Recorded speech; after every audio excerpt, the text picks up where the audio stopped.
Hello नमस्कार साथियों, स्वागत है आप सभी का एक बार फिर से एक नई वीडियो के साथ में। आज आपका जो वीडियो रहने वाला है, राजस्थान में जो वैकेंसी आई है आरएसएसबी के द्वारा, जो राजस्थान एनएचएम और राजमेश की जो वैकेंसीज है उनके बारे में। टोटल आपकी जो केवल आपकी वैकेंसी है वो अलग है, और टोटल 13,398 पदों पर आपका वो विज्ञापन जारी हुआ था।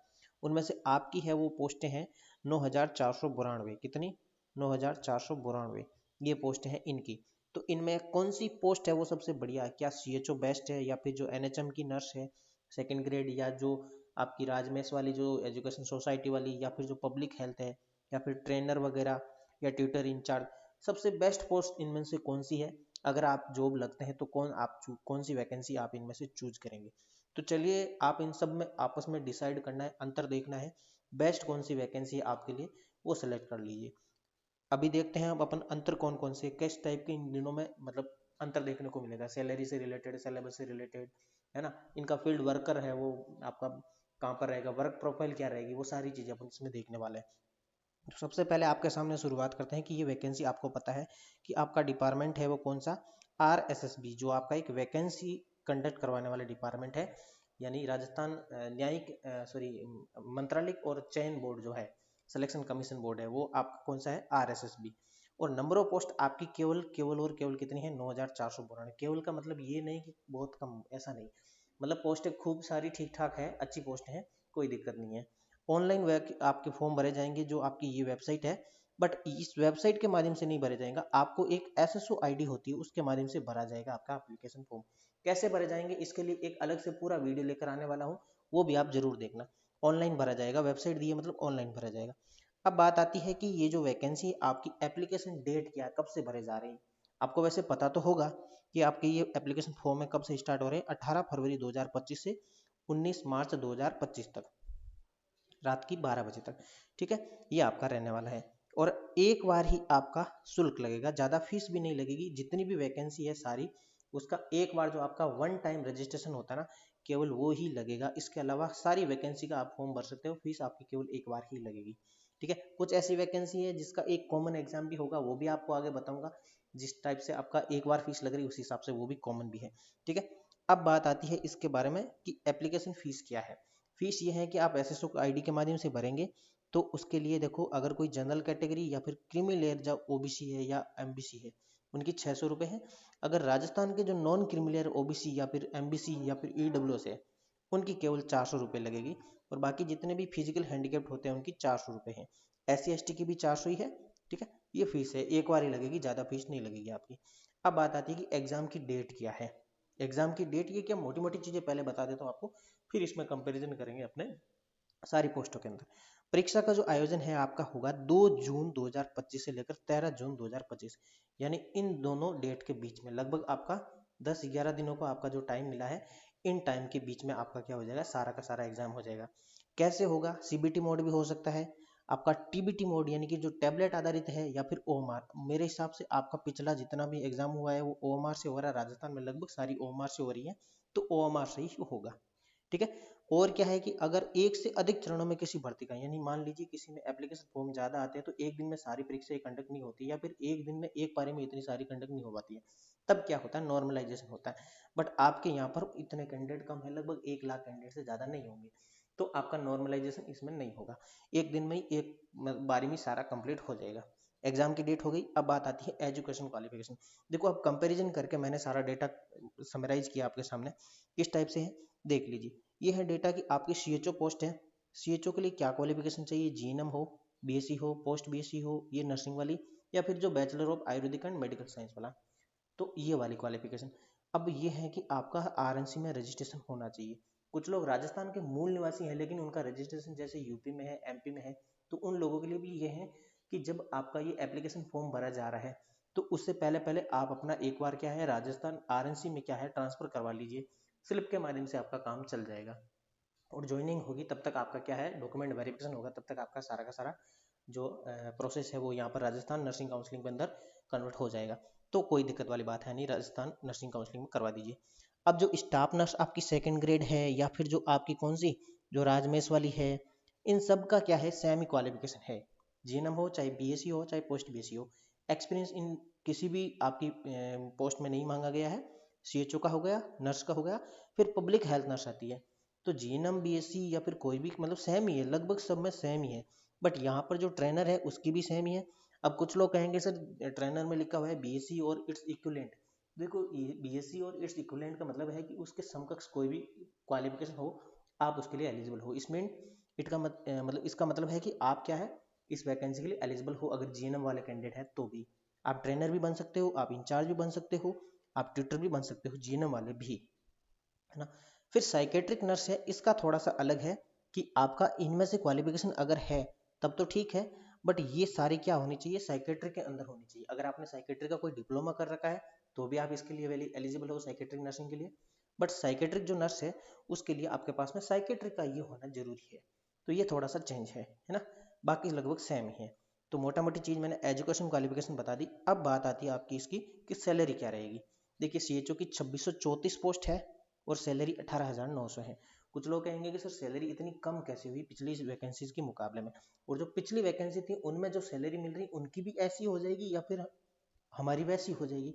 तो ऐसी वैसी कुछ नहीं होगी, ये केवल और केवल क्या होगा, जिस टाइप से टर्म्स एंड कंडीशन आती है वैकेंसी की उसके अकॉर्डिंग ही अपना उनको देखना पड़ेगा।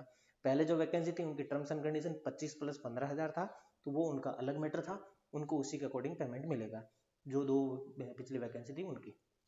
अब ये जो वैकेंसी है क्या कि एक कॉन्ट्रेक्चुअल रूल्स है 2022 का, वो चेंज हुआ तो उसके अकॉर्डिंग क्या है, उन लोगों को पेंशन नहीं है बट आप लोगों को पेंशन मिल सकती है। ये क्या है, कॉन्ट्रेक्चुअल हायरिंग 2022 का जो रूल्स है, हालांकि उनको भी इंक्लूड कर सकते हैं बाद में कोई संशोधन करके, बट जो टर्म्स एंड कंडीशन है उसके अकॉर्डिंग मैं आपको बता देता हूँ, है ना। ये चीज़ थी। तो अब नर्स की जो है आपकी, एक तो है NHM की 1941 और ये है आपकी मेडिकल एजुकेशन सोसाइटी वाली राजमेश वाली 4466, तो उसकी 18,900 सैलरी, दोनों की सेम ही है। फिर आपकी बात आती है इसके बाद में कि आपकी पब्लिक हेल्थ नर्स है, उसकी 102 पोस्ट है, 18,900 सैलरी उसकी भी। ट्रेनर की 56 पोस्ट है, 22,150। सबसे ज़्यादा सैलरी हाईएस्ट यहाँ पर आपको एक तो इसकी देखने को मिली ट्रेनर की, और दूसरी आपकी इसकी ट्यूटर की देखने को मिली। तो ट्रेनर की 56 पोस्ट है और ट्यूटर की 240 पोस्ट है। और मेरे हिसाब से या फिर आप अपने हिसाब से अगर देख रहे हैं कि मुझे CHO में नहीं जाना है, मुझे और किस में नहीं जाना है, तो मेरे हिसाब से एक तो आपका ये और दूसरा ये आपका बहुत बेस्ट पोस्ट है। सैलरी भी ठीक है, इंक्रीमेंट भी देखने को मिलेगा आपको, और आने वाले टाइम में हो सकता है इनका बहुत अच्छा स्कोप रहेगा, क्योंकि एज ए ये आपका ऐसा मान लीजिए कि मतलब एक हाई पे ग्रेड वाली आपकी ये वैकेंसी पोस्ट है वो रहने वाली है। इन चीज़ का ध्यान रख लीजिएगा, ठीक है। ये सैलरी आपके सामने सबकी मैंने बता दी है, बट प्राथमिकता अगर आप सेलेक्ट होते हो तो मेरे हिसाब से ट्रेनर या फिर ट्यूटर, इन दोनों को सबसे पहले देनी चाहिए। फिर मेरे हिसाब से 3 नंबर पे आप चाहो तो CHO को दे दीजिएगा। फिर आपका, अगर आप चाहते हो तो फिर आप ये भी दे सकते हो, इंचार्ज वाली भी, है ना।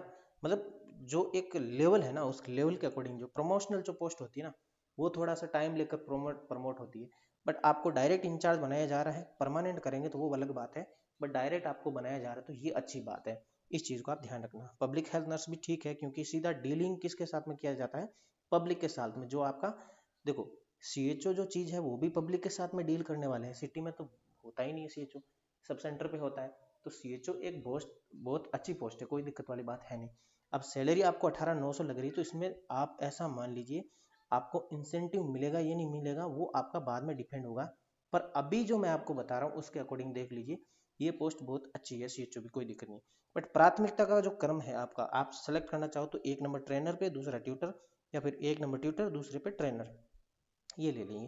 क्योंकि आपका वर्कलोड भी यहाँ पर कम होता है और आपका एक वर्क प्रोफाइल भी यहाँ पर अच्छी होती है, ठीक है। डायरेक्ट डीलिंग करते हैं पब्लिक हेल्थ नर्स जो होती हैं, जो गांव के साथ में सर्वे वगैरह होती है वो भी कर सकती हैं, या पब्लिक के साथ में जो डायरेक्ट डीलिंग होती है, हालांकि CHO भी वही करता है बट वो सब सेंटर तक सीमित होता है, हालांकि वो भी एक सर्वे ही करता है, इसलिए पब्लिक हेल्थ नर्स की एक अलग से पोस्ट क्रिएट की गई है, वो होती है। तो ये भी आपका क्या है कि नर्स वाली है जो जो आपकी, हालांकि सबसे ज़्यादा इसमें है पोस्टें। तो ये वाली वैकेंसी जो आपकी नर्स जो है आपकी, चाहे NHM की हो चाहे आपकी राजमेश वाली हो, तो इनकी डायरेक्ट क्या है हॉस्पिटल में ड्यूटी होगी, चाहे किसी का सिटी हॉस्पिटल हो, चाहे कोई बड़ा जो हॉस्पिटल होता है सिटी लेवल पर, जैसे है ना, ये जो जो मतलब सब सेंटर हो, PSC हो, CSC हो, है ना, ये सैटेलाइट वगैरह हॉस्पिटल होते हैं, वहाँ पर इनकी पोस्टिंग हो सकती है। ये आपका वर्क प्रोफाइल हो गई, ये सैलरी हो गई। बट ये जो सैलरी आपको दिख रही है कि बहुत कम है, तो इसमें आप घबराइए मत। देखो, घबराने की चिंता इसलिए मैं नहीं कह रहा हूँ कि आप घबराइए मत। ये बात इसलिए है कि नया जो रूल्स बना है, contractual hiring to civil post rules 2022 के अकॉर्डिंग, जितने भी जो कॉन्ट्रेक्चुअल है उनको पेंशन भी मिलेगी। मतलब आपका इंक्रीमेंट जो होगा वो तो होगा ही होगा। ये सैलरी तो एक आपकी बेसिक सैलरी और मूल सैलरी यही है, पर आपको क्या होगा कि इसके साथ में इंक्रीमेंट, इंक्रीमेंट मतलब जो ईयरली इंक्रीमेंट होता है या 2 ईयरली जो गवर्नमेंट करती है, उसके अकॉर्डिंग इंक्रीमेंट जो होगा आपका वो भी मिलेगा। इसलिए ये सैलरी आपको बिल्कुल कम लग रही है।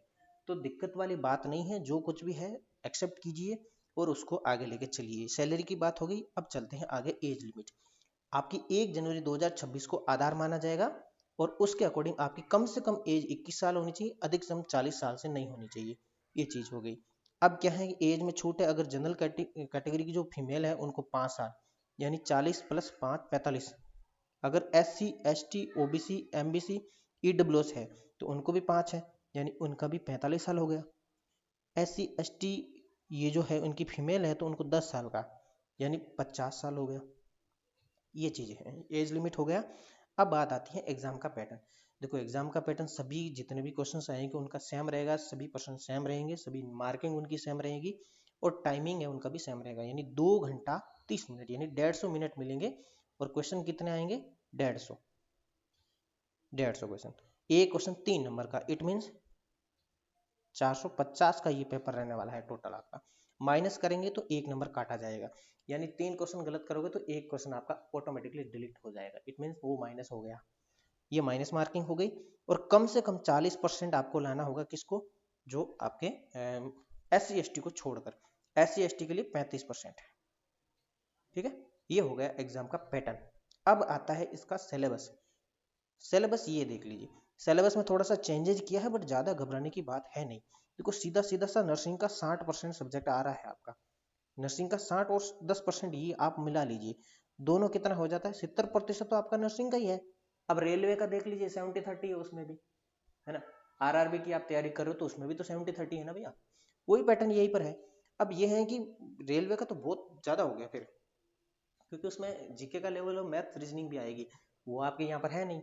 अब जीके आपका जनरल नॉलेज है वो राजस्थान का रहेगा, मोस्ट ऑफ राजस्थान का रहेगा, बट इंडिया लेवल का भी आएगा ही आएगा। जनरल साइंस भी आएगी। ये जो आपका करंट अफेयर है, जो करंट की बातें होती है, सामान्य जो अभिरुचि कहते हैं आप, वो रहेगा। तो ये एक 10th लेवल की आपकी जो जनरल साइंस है ना, उसका डिफिकल्टी लेवल रहेगा। तो उसके 15 क्वेश्चन आएंगे, 45 नंबर के रहेंगे। जनरल इंग्लिश में मतलब जो ग्रामर है आपकी, यहाँ लिटरेचर किसी भी प्रकार का नहीं है, ग्रामर रहने वाला है। ग्रामर में आपका जैसे टेंस है, टेंस के अलावा और क्या होता है, क्वेश्चन टैग वगैरह है ना, ये आर्टिकल्स है, डिटर्मिनस है। और हिंदी के अंदर भी सेम ही आपका वही पर्यायवाची विलोम शब्द है। ग्रामर रहेगी आपकी, 15 क्वेश्चन आएंगे 45 नंबर के। NHM स्कीम और प्रोग्राम जैसे RBS के वगैरह है, या फिर जो कोई भी NHM के प्रोग्राम चलते हैं, आयुष्मान भारत है ना, वो जो आपका RMNCH है, वो ये सारे के सारे 15 नंबर के अलग से रहेंगे। ये इसलिए रख रहे हैं क्योंकि ये जो डायरेक्ट आपका जब आपको पोस्ट जो आपकी क्रिएट की गई उसी के अकॉर्डिंग है, इसलिए आपको ये रहना पड़ेगा। कंप्यूटर जनरल कंप्यूटर रहना रहेगा, क्योंकि आपको सारा क्या कि सर्वे करना पड़ेगा। आपके पास में लैपटॉप रहेगा, या फिर जहाँ पर आप ड्यूटी करेंगे तो वहाँ पर आपके पास में वो रहेगा कंप्यूटर लैपटॉप वगैरह। तो उसमें क्या है कि आपको बेसिक नॉलेज कंप्यूटर का भी होना चाहिए, क्योंकि आप सारी चीज़ें ऑनलाइन फीड करेंगे उस चीज़ों को। तो 15 क्वेश्चन 45 नंबर के रहेंगे। और नर्सिंग मैन जो आपका पूरा का पूरा नर्सिंग का है, 90 क्वेश्चन रहेंगे, 270 नंबर का। देखो, ज़्यादा इसमें सिलेबस में कोई चेंजेस है नहीं। 70 हो गया आपका ये, और 30 हो गया नॉन नर्सिंग का। तो कहाँ चेंजेस इतना देखने को मिला है? जो है मेरे हिसाब से तो ठीक है। अब इतना सा बेसिक तो करना पड़ेगा ना भैया। अब आपको बाकी सब लोगों से आगे बढ़ना है, निकलना है, तो थोड़ा बहुत तो गवर्नमेंट भी देखेगी ना इस चीज़ को। तो वो सिलेबस ज़्यादा कोई डिफिकल्ट है नहीं। हाँ, ये मानते हैं कि आपको काफ़ी टाइम हो गया जनरल इंग्लिश और हिंदी जो ग्रामर है आपको पढ़े हुए, तो उसके अकॉर्डिंग क्या है कि आपको थोड़ी दिक्कत रहेगी, पर कोई दिक्कत नहीं है, 15 नंबर की है, कर लीजिए यार। मातृभाषा हिंदी आपकी, इंग्लिश आप कभी फॉरेन टूर पे जाओगे तो उसके लिए सीखनी तो पड़ेगी ना। तो ये सारी चीज़ें हो गई आपकी सिलेबस की। तो कुल मिलाकर ये सारी बातें थी आपकी किससे रिलेटेड, जो मैं आपको बताना चाह रहा था कि जो वैकेंसी है आपकी राजस्थान NHM और राजमेश की, जो 9492 पोस्ट है, टोटल आपका विज्ञापन इतने पे आया था, बट आपकी पोस्ट काम की इतनी है 9492। उसमें बेस्ट कौन सी है और जो पैटर्न था, वो सारी चीज़ें मैंने आपको बताने की कोशिश की। तो उम्मीद करता हूँ जो वैकेंसी आई है उसका फॉर्म आप जल्द से जल्द भरेंगे, जितना जल्दी हो सके भर दीजिए, क्योंकि 18 तारीख से स्टार्ट हो रहा है तो 18 से भर दीजिए, क्योंकि बाद में सर्वर डाउन हो जाए या फिर समय ना मिला तो वो दिक्कतें रहती है। तो आप जितना जल्दी हो सके ये भर दीजिए और अपने काम पर लग जाइए। जून में एग्जाम है, 2 जून से 13 जून को, कोशिश कीजिए जितना हो सके, ठीक है। और उम्मीद करता हूँ कि इसका जो वैकेंसी का फॉर्म भरने का जो तरीका है, मैं अलग से वीडियो लेकर आऊँगा, आप कैसे भरना है आपको वो भी आपको इस चैनल पर मिल जाएगा। तो वीडियो को लाइक करें, चैनल को सब्सक्राइब करें, कमेंट करें, नीचे कोई डाउट हो सजेशन हो तो नीचे कमेंट करके बताएं। और उम्मीद करते हैं आपका इस वैकेंसी में सिलेक्शन हो जाएगा। तो मिलते हैं नई वीडियो नई खबर के साथ में, तब तक के लिए जय हिंद, जय भारत, थैंक यू।